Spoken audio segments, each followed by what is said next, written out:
Hello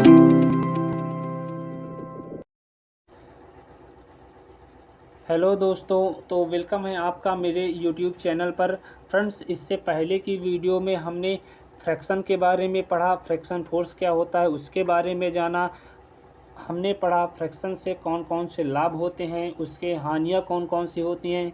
तो friends, इन topics को हम इससे पहले की वीडियो में क्लियर कर चुके हैं। यदि आपने वीडियो नहीं देखी है तो वो वाली वीडियो ज़रूर जाकर देख लीजिएगा आप, जिससे आपको क्लियर हो जाए कि हम फ्रैक्शन किसे कहते हैं, फ्रैक्शन फोर्स किसे कहते हैं, इसके लाभ कौन कौन से होते हैं, इससे हानियाँ कौन कौन सी होती हैं। फ्रेंड्स, यहाँ से आपका एक क्वेश्चन आपके सेमेस्टर एग्ज़ाम में ज़रूर पूछा जाता है। तो फ्रेंड्स, आपने इसके बारे में पहले से ही स्टडी किया होगा, तो यहाँ पर मैं इसको एक्सप्लेन करने की कोशिश करूँगा जिससे आपको ईजी तरीके से समझ में आ जाए। फ्रेंड्स, जो वीडियो प्रीवियस वाली है उसकी लिंक आपको इस वीडियो के अंत में दे दी जाएगी। तो चलिए यहाँ पर पढ़ लेते हैं टाइप्स ऑफ फ्रैक्शन। तो यहाँ पर फ्रेंड्स 3 टाइप का आपका जो होता है फ्रैक्शन होता है। पहला आपका होता है फ्रेंड्स स्टैटिक घर्षण, यानी कि स्थैतिक घर्षण, जिसको हम इंग्लिश में बोलेंगे स्टैटिक फ्रैक्शन। दूसरा आपका होता है फ्रेंड्स सीमांत घर्षण, जिसको हम बोलते हैं एक और नाम से चरम घर्षण के नाम से जानते हैं। तीसरा आपका होता है यहाँ पर काइनेटिक फ्रैक्शन, जिसको हम गतिक घर्षण के नाम से जानते हैं। तो यहाँ पर 3 टाइप्स के आपके फ्रैक्शन हो गए। तो चलिए इन सभी को हम समझ लेते हैं कि किस फ्रैक्शन को कौन सा फ्रैक्शन हम कहेंगे। तो चलिए अब आपका पहला आता है स्थैतिक घर्षण, जिसको हम इंग्लिश में बोलते हैं स्टैटिक फ्रैक्शन।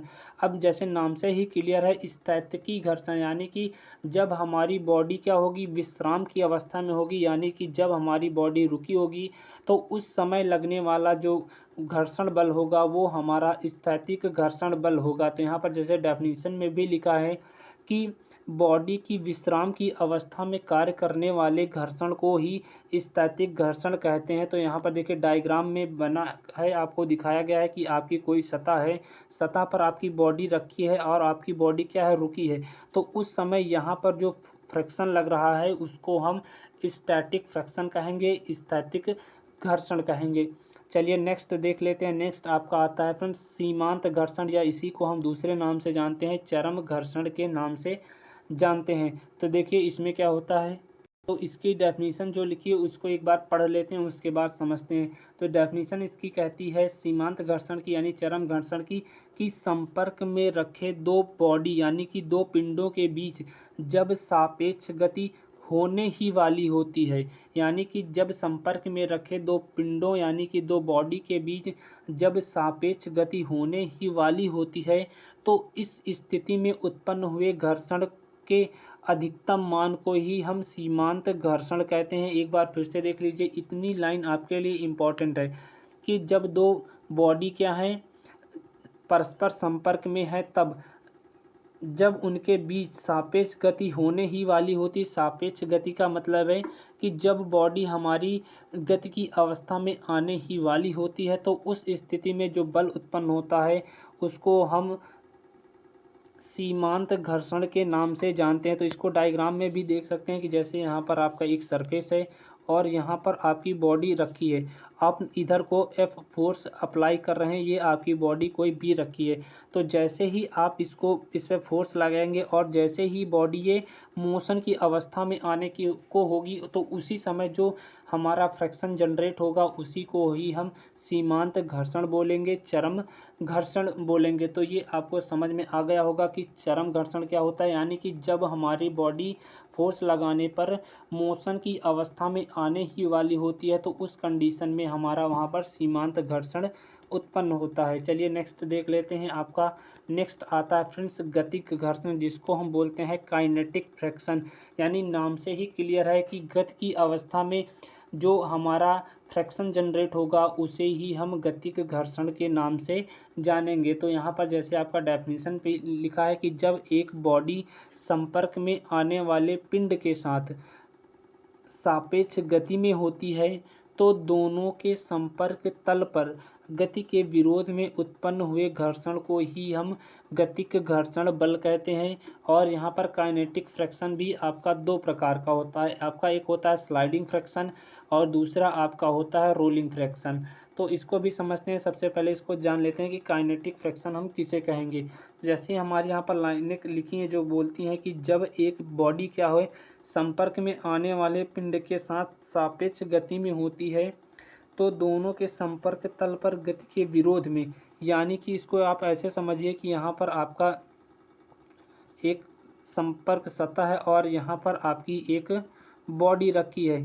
चलिए, और बॉडी पर एफ फोर्स का आपका बल अप्लाई हो रहा है, ये कोई बॉडी बी मान लेते हैं।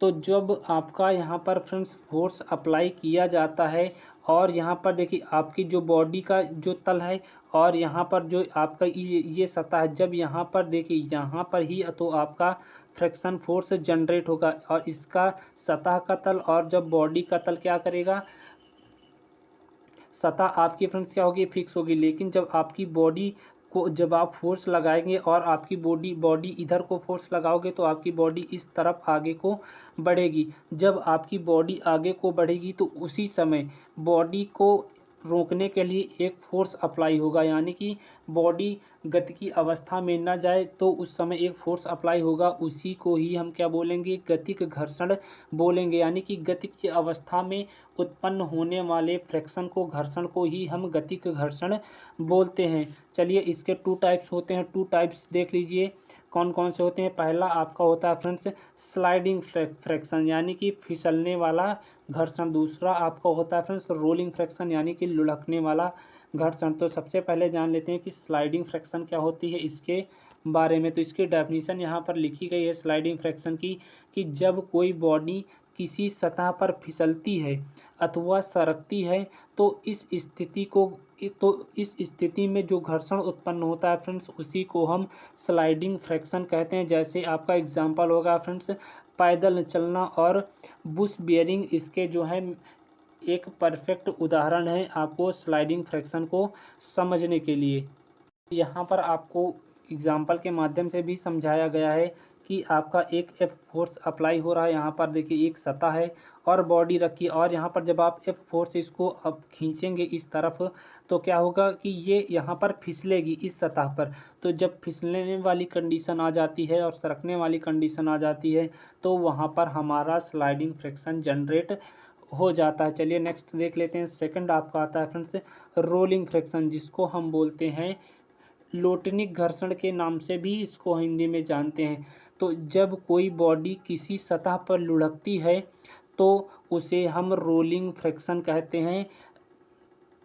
जैसे पहिए का चलना, आपकी जो बाइक चलती है वो भी क्या करती है, रोलिंग फ्रिक्शन करती है, उसी के कारण ही वो आगे बढ़ पाती है। और सेकंड आपका हो गया स्केटिंग करना भी आपका एक रोलिंग फ्रिक्शन का अच्छा एग्जाम्पल है। तो यहाँ पर देखिए जो आपका यहाँ पर एग्जाम्पल के माध्यम से समझाया गया है कि यहाँ पर कोई आपकी बॉडी है, बॉडी क्या है, बॉडी में आपके पहिए लगे हैं और ये एक मान लीजिए सड़क है। जब सड़क पे क्या होगी, जब आपकी ये बॉडी क्या करेंगी, रोल करेंगी, तभी तो आप जब आपके पहिए रोल करेंगे तभी तो आपकी बॉडी, जब आप एक फोर्स अप्लाई करोगे तो बढ़ेगी। तो इसी को ही हम रोलिंग फ्रिक्शन बोलते हैं।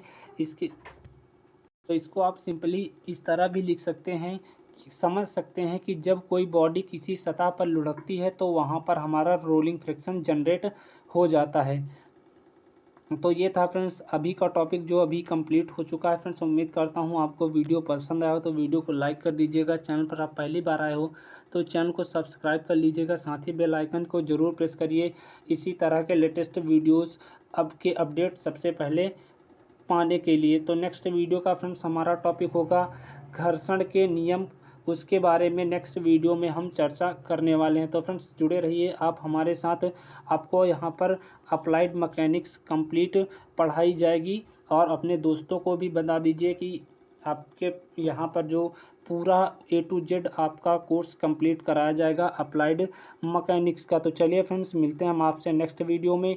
और हाँ, आप हमें टेलीग्राम पर भी फॉलो कर लीजिए, जिसकी लिंक आपको वीडियो के डिस्क्रिप्शन बॉक्स में मिल जाएगी, क्योंकि वहां आपको काफ़ी सारी नोट्स फ्री में प्रोवाइड कराई जाती हैं। तो आइए टेलीग्राम पर और PDF प्राप्त करिए अपने सब्जेक्ट से रिलेटेड। तो चलिए फ्रेंड्स मिलते हैं हम आपसे नेक्स्ट वीडियो में।